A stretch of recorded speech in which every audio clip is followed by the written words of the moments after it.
पतोह तुके मान गइल रे। साचो का हो बोला हमनी बारे में सब जान गइल रे।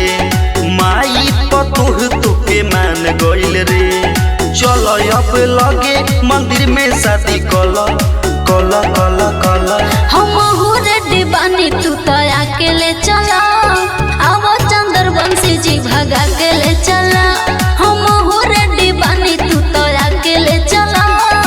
अब चंद्रवंशी जी भगा के ले चला। चला ले चली नैनीताल में।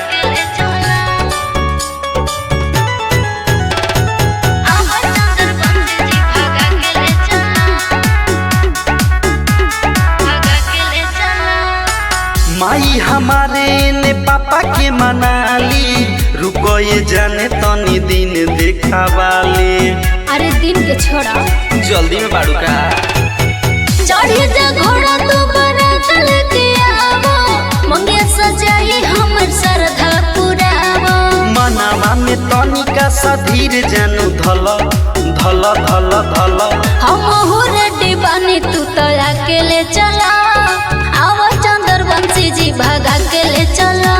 हम हो रेडी बानी तू तो अकेले चला। आवो चंद्रवंशी जी भगा के ले चला। आवो कोर्ट मैरिज कर लिया।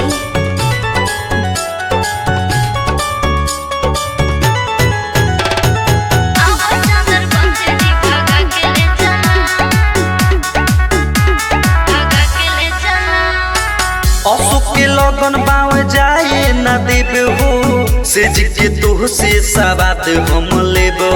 का कहता जोड़े बनले हमनी के भगवान जी। हम होई सीता तू हो राम जी। चली कटरानी ना हाथे अब मल मल मल मल। हम हो रेडी बानी तू तो अकेले चला। अब चंद्रवंशी जी भगा के